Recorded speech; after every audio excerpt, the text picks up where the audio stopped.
Black and Grey, on Pakistan's actions against terrorists, The Hindu.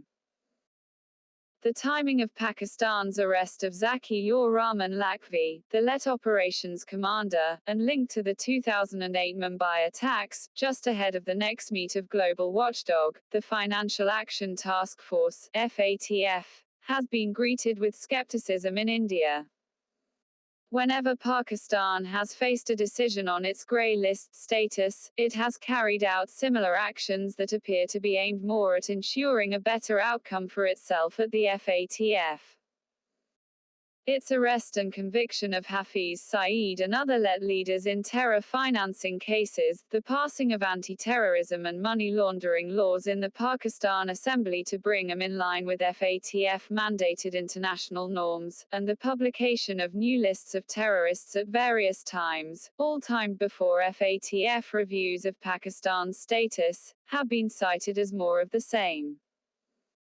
The FATF's Asia-Pacific Joint Group is to meet in January to prepare recommendations for a final decision on Pakistan's status to be presented to the FATF plenary session in February. Pakistan was brought back onto the grey list in June 2018, and given a 27-point action plan list to be completed by October 2019. Since then, it received at least 4 reprieves, and was judged at last count to have completed 21 of 27 points, with 6 outstanding.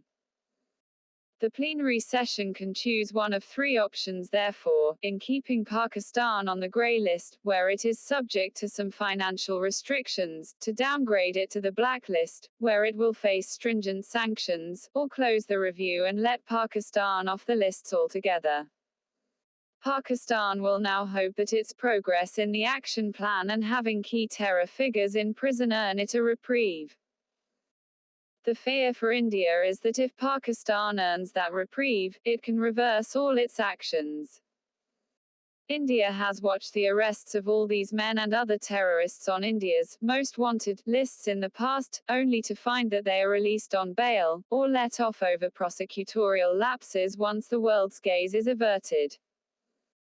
Last month, a Pakistan court's decision to overturn the conviction of al-Qaeda leader Ahmed Omar Sheikh Saeed, a terrorist India was forced to release during the 1999 IC-814 hijacking, for the 2002 murder of American journalist Daniel Pearl, shows how Pakistan's investigating agencies and judicial system treat terrorism. Hafiz Saeed has been convicted only of terror financing charges and faces concurrent sentencing of about 6 years at the most, as would Lakhvi, who faces similar charges, despite a long record in transnational terror attacks. Others like Masood Azhar continue to evade any kind of prosecution despite UN sanctions. For India and its battle to have Pakistan's establishment held accountable on this issue, the FATF grey listing, from 2012, 2015 and 2018 now, is a necessary lever to keep that process going.